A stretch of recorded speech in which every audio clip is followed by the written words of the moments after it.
Hello everybody, welcome to this week's edition of The Verdict, where we will be concentrating on the Irish Champions Festival from Leopardstown and from the Curragh over the weekend. Indeed, we will look at 5 races from the festival, and we'll also be going to Galway as well. And that is where we are going to start with a performance that I think is very much worthy of note from Trinity College, who won the opening contest at 3:35 in a time of 1:48, 1.3 outside the Racing Post standard. The last 2 races on the card were very steadily run affairs over a mile and a half, as the Race IQ Time Index will show. Look at the scores for those last couple of races: 7.02, 4.38 for the last race, the average being 6.54 on a scale of 0 to 10.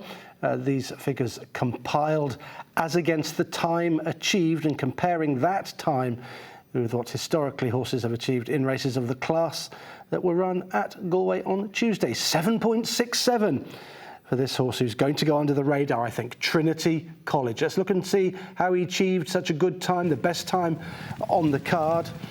And he is down towards the inside, horse number 9.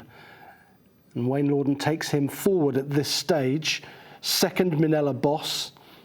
And Held to Ransom was back in third, off the bridle at this stage and niggled along. What happens in the early part of the race is Trinity College goes pretty hard, according to the Race IQ sectionals, and he gets taken on. He's wearing blinkers for the first time. They fire him up somewhat, but not as much as the horse towards his outside, who now puts pressure on him going down the back straight, and they get racing.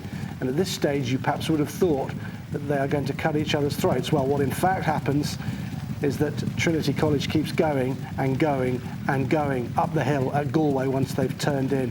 And what I think was a remarkable performance that's produced a triple-digit speed figure and a massive improvement on what he's shown on his 2 previous efforts. You've really got to like what he achieved here.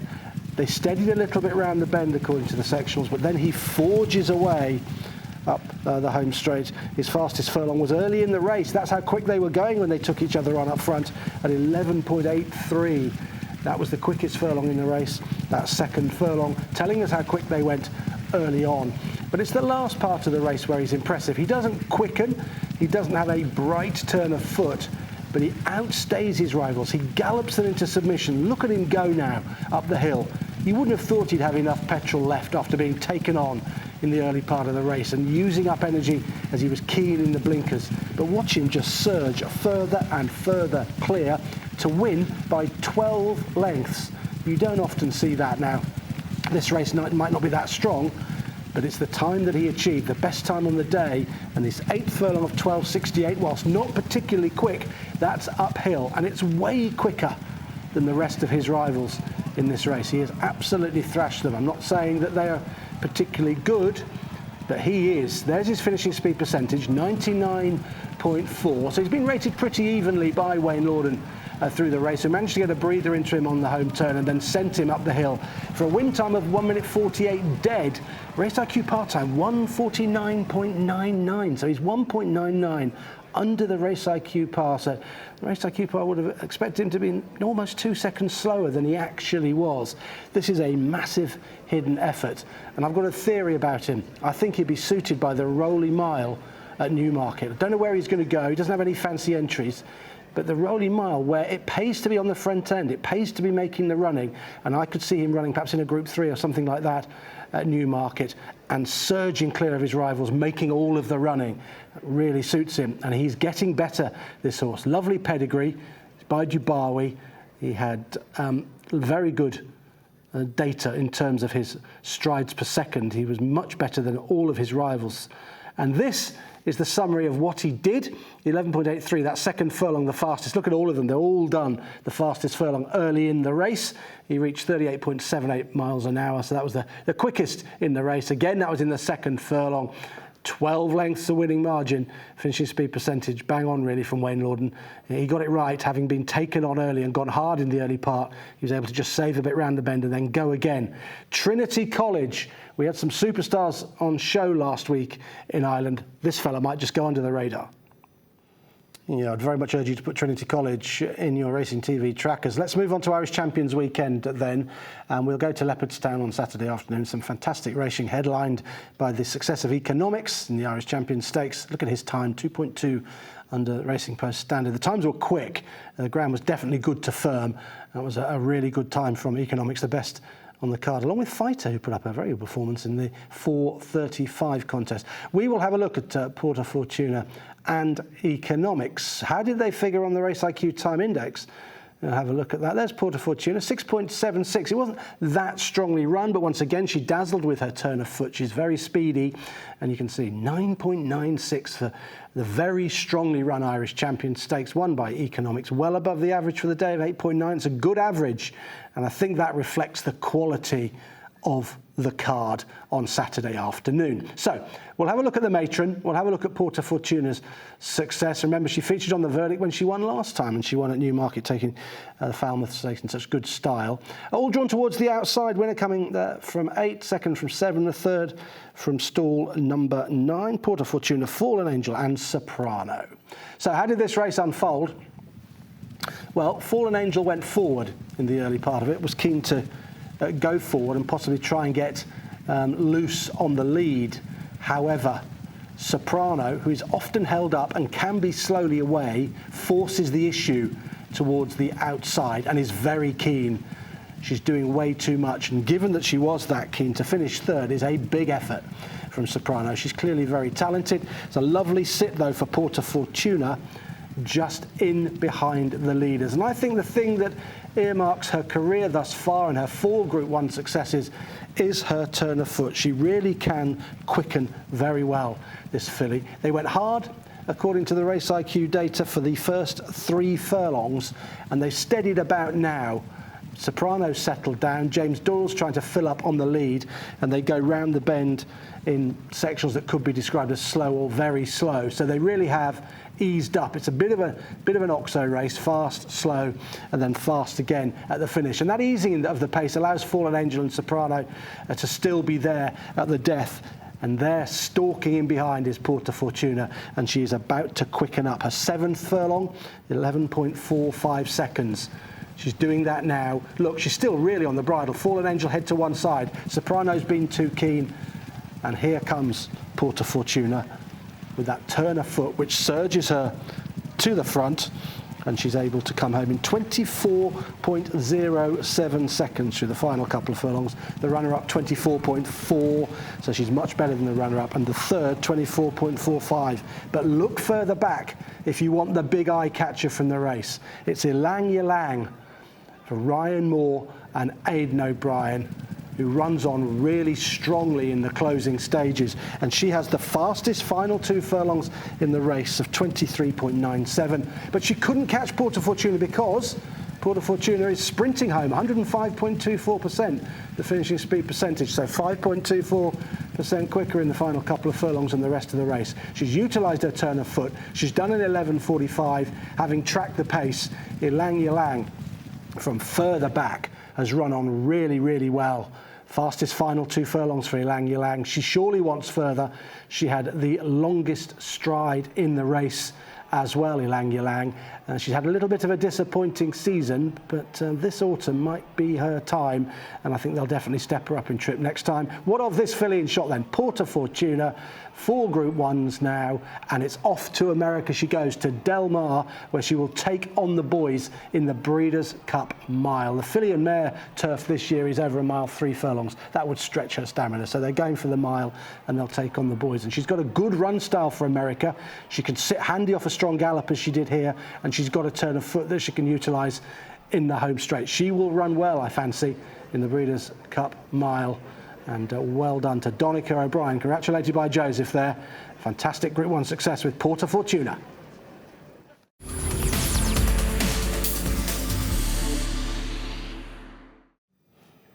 Let's move on and have a look at the big race of the weekend, the Irish Champions Stakes. On paper, it looked like a fantastic renewal, and it proved to be just that, with Economics getting the better of August Rodin in a tremendous tussle And back in third place was Shin Emperor, the Japanese raider.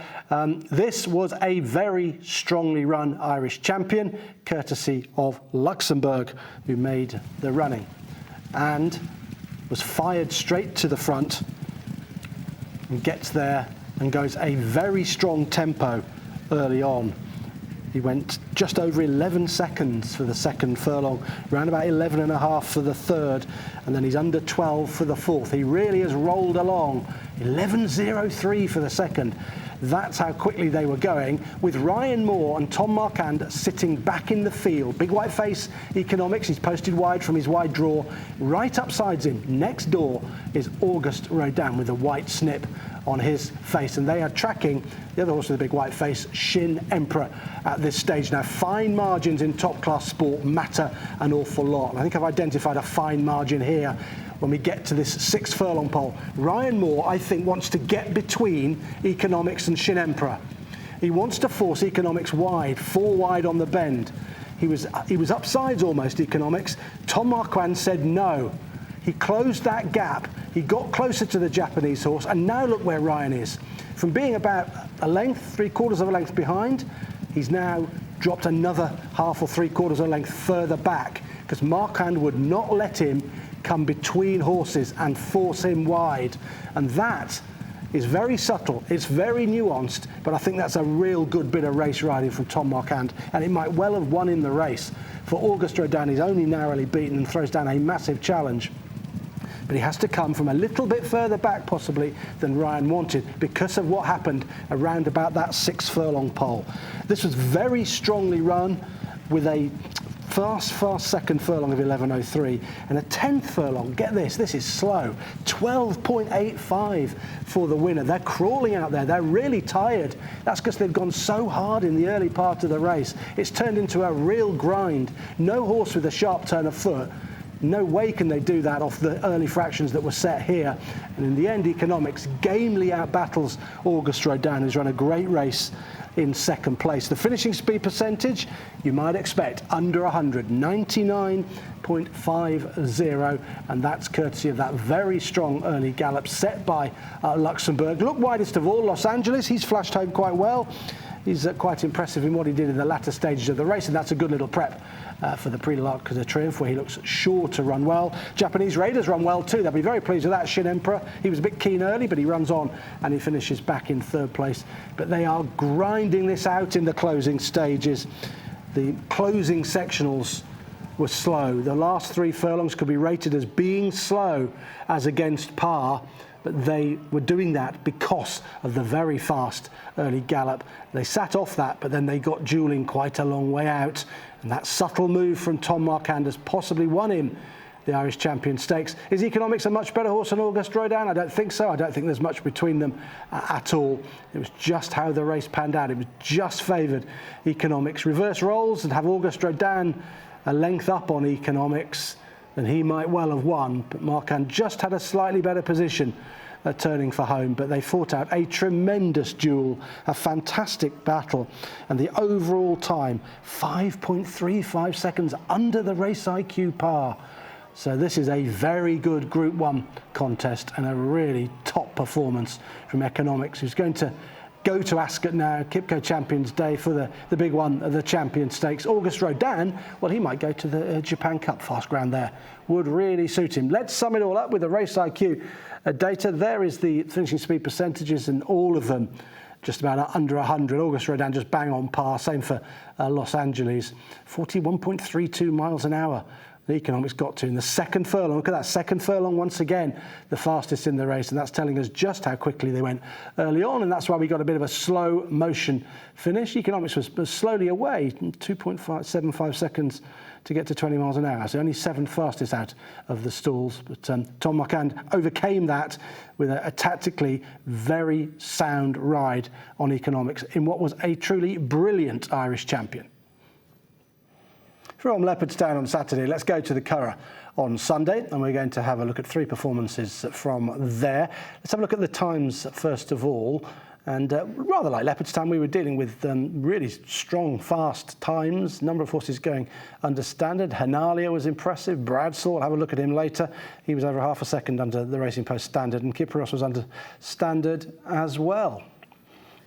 The Race IQ time indexes are interesting. They're very high, given those good times that were achieved on quick ground. Average of 8.77 on the day of 3 races we're going to have a look at. Lake Victoria in the race number 3 over 7 furlongs, and we'll then move on to Bradsell and Kyprios thereafter. So let's have a look at Lake Victoria, who turned over her stable companion in good style here. Bedtime Story was a bit disappointing. She's a very good Chesham winner, of course, and she'd won twice since then as well, but she disappointed here. There are the stalls. The winner, Lake Victoria, got better for simmering and exactly back in 3rd spot. So the start's important here because Bedtime Story is on it straight away down towards the inside. She was quickest out of the stalls, 2.51 seconds she took to get to 20 miles an hour, whereas Lake Victoria was 5th fastest, 2.82, and was dropped in thereafter. Obviously the intention was to ride her patiently, and Bedtime Story, Ryan Moore had little choice but to go forward because she broke so sharply and was quickly into stride. But she was really on it then. She did too much out in front, and she paid for that and finished last, ultimately. But what she did ensure was a very strong gallop, and therefore ensuring a really good time. We saw that the time index score was 8.81 with the average of 8.77, and she's 2.35 seconds under par. Now, she's ridden really well at the back here off this very strong gallop, and she utilises a turn of foot in the closing stages to put this race away and win really nicely and remain unbeaten. And I don't think there's any hiding place in this race. I think this is form that's going to work out really well. She quickens up through the 6th furlong, doing 11.16 from the back of the field. She's angled out and she fires 11.16, and then she's able to back that up, the 12.22 thereafter. But it was a sharp turn of foot between the 2 and the 1. She's doing it now, that just about gets her to the front, and then a 12.22 as they're getting tired inside the final furlong off that really strong Bedtime Story gallop. She keeps going better than the rest, but that turn of foot to get her to the front was really impressive. A finishing speed percentage, well, it's perhaps a little bit lower than you'd imagine. It's 101.76. You'd probably think, oh, she's finished quite quick. She's quickened up really nicely. Well, she has, but the last furlong was quite slow because of that early gallop. They're all getting really tired. So she's been ridden efficiently out the back. Bedtime Story's done too much up front, and Lake Victoria possessed the best turn of foot with that 11.16 second furlong. I think she's very useful, and she might be a filly who'll go on to Group 1 success as a 2-year-old. Bedtime Story, bit disappointing. Back to the drawing board, Aidan O'Brien felt with her. She just did a little bit too much out in front. She still remains an exciting filly, but this is yet another really good 2-year-old for the Aidan O'Brien team. Not quite sure where he's going to go with her, but I'm sure we'll see her again later in the year. So let's sum it all up with the Race IQ data. You can see the finishing speed percentage there, 102.32. So she's just been rated pretty evenly by her jockey, and 5th fastest out of the stalls, whereas Bedtime Story, we highlighted that she was quickest at 20 miles an hour, and that was game over for her. She was too hard on the bridle in the early part of the race. But Lake Victoria takes the Moyglare for the Aidan O'Brien team. We're going to have a look at the Flying Five now, run on Sunday afternoon at the Curragh, which saw Bradsell take on Believing once again after they had met in the Nunthorpe at York. Of course, the winner, Bradsell, came out of stall 14, Believing from 1, and Makarova from 3 was back in 3rd spot. Now, Bradsell was very sharp out of the gate. This is a fast horse who travels strongly and likes to be ridden prominently, and that's exactly what happened here. So it's worth looking at the Race IQ 0 to 20 miles an hour data. Bradsell was first, quickest in the field at 2.32 seconds. Believing over on the far side, the widest gate of all, she was 2.36 seconds and was 4th fastest. Believing thereafter was sort of dropped in, taken back by Ryan Moore, and is possibly in the wrong group. I think that might be an interesting point when we get to the finish. 10.38 the second furlong. Once again, we've got a strongly run race, rather like we had with the Lake Victoria contest, where they went quite hard in the early part of it, as evidenced by Bradsell taking them through 10.36 in that second furlong, and always prominent and always travelling well, believing far side, off the bridle and being niggled along, outpaced, as was the case in the Nunthorpe. But she comes home really strongly after that, and it's possible you could say she was drawn on the wrong side of the track.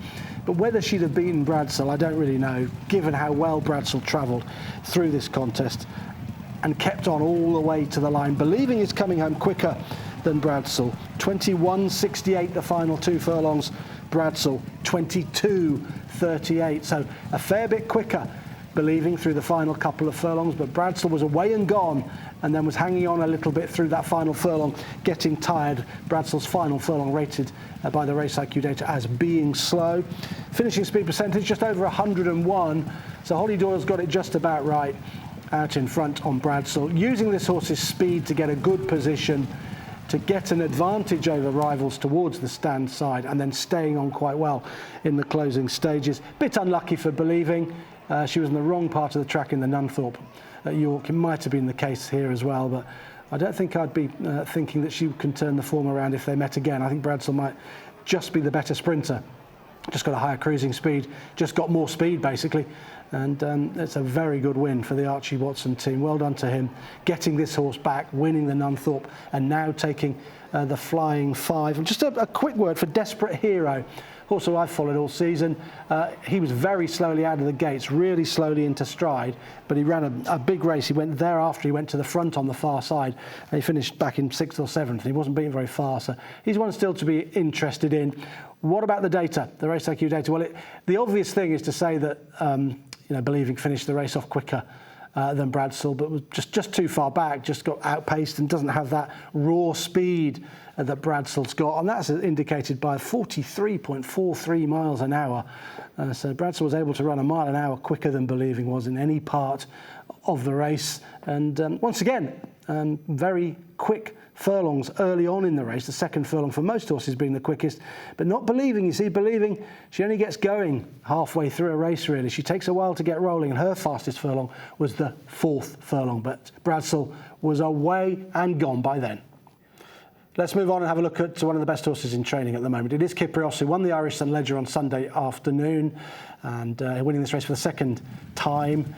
Early on in the race, they went quite steady, and I think that really was how this race was run. It was not really like the Irish Champion or some of the other races we've looked at. It was steady early on. Kyprios going to the fore.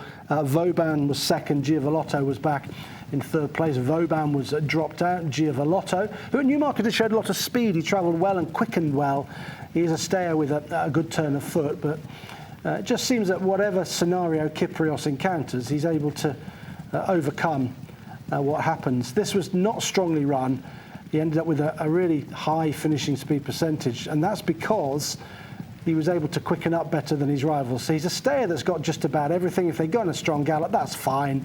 He stays 2.5 miles, that's fine. If they go steady, he can quicken, and he's just got everything, really. And I wouldn't be surprised if he'd be effective at a 1.5 miles as well in a Group 1 contest. He'd probably run well in an arc if they ever asked him to do that. Euphrates takes them along, stable companion.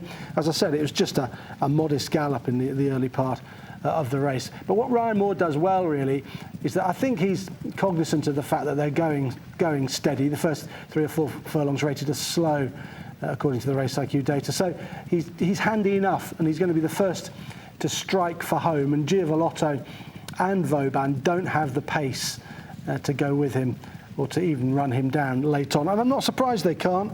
Finishing speed percentage of 110.07. So he really is finishing off very strongly. Ryan's getting handier now as they turn in. 7 to go, and he'll be the first to kick. And when he kicks, it is a decisive move from a horse who's got loads more speed than you would necessarily imagine. I think Ryan's even thinking of going now. He's closing in on the 6 furlong pole. He's got nice and handy. They're going uphill at this stage. Probably doesn't want to do too much going up the hill. But as they begin to come down and swing into the home straight, Ryan goes. His fastest furlong in the race, where he does quicken, is the 13th, and Race IQ data identifies that as being an 11.27. That's pretty quick for a horse who can stay 2.5 miles. Ryan's anxious to go now, I think.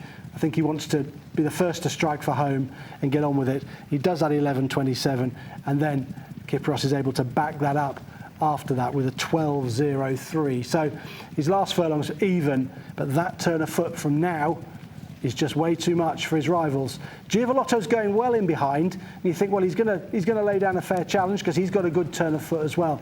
But if you go that fast through the 13th furlong on the lead, you're going to be hard to peg back. He's got first jump on them, and he's too quick for them. He's faster than them, and he stays better than them as well. And there's that 12.03, which is him just keeping on in the closing stages.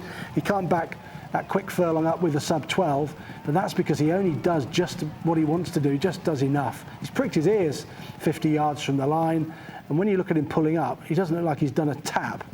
He looks like he's found that really, really easy.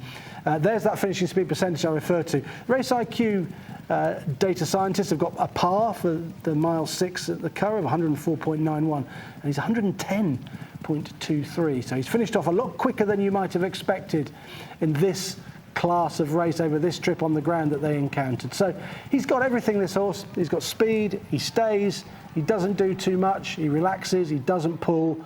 It's all there, really. He's a fantastic racehorse, and Aidan O'Brien's worked wonders to get him back from very bad injury. To have what's been a stellar year for him. I suppose the stayers at Ascot might be on the cards. They might have a crack at that. He won the Cadran before, so they might go for that as well. What about a go at the Arc? You never know. Remember Ardros? Well, he ran well in an Arc, and he was a thorough stayer. He was a classy stayer. Classy stayers can run well in Arc de Triomphes, and I bet he would run pretty well if he went to Longchamp for that, because he is so talented. I don't think he was doing, there's his ears going, look, he's not doing a tap in the closing stages, but he's done enough to see off a decent field in the Irish St Ledger. The data then, what does it tell us about him? Well, we can see those fast finishes from all of them. Vauban finished quickly, maybe he was a bit too far back, he finished slightly quicker in terms of finishing speed percentage than Kyprios, but they're all over 100 bar. The bottom one, who got very tired and virtually tailed off, but they've all finished their races off strongly, courtesy of what was quite a steady early gallop, but nothing phases Kyprios whatsoever. That's it for the verdict this week. I hope you enjoyed looking back on the Irish Champions Festival. There were other races that I could have put in, but they wouldn't have fitted into the half-hour slot that we have got. I certainly enjoyed looking back at the Irish Champions Stakes. What a race that was. A tremendous duel between Economics and Auguste Rodin in a very strongly run race, which actually suited both of them. And don't forget about the horse I looked at right at the top of the show, Trinity College. Really impressed with that horse at Galway. Might go under the radar. He won't go under yours, though. You've got him in your trackers now. See you next week.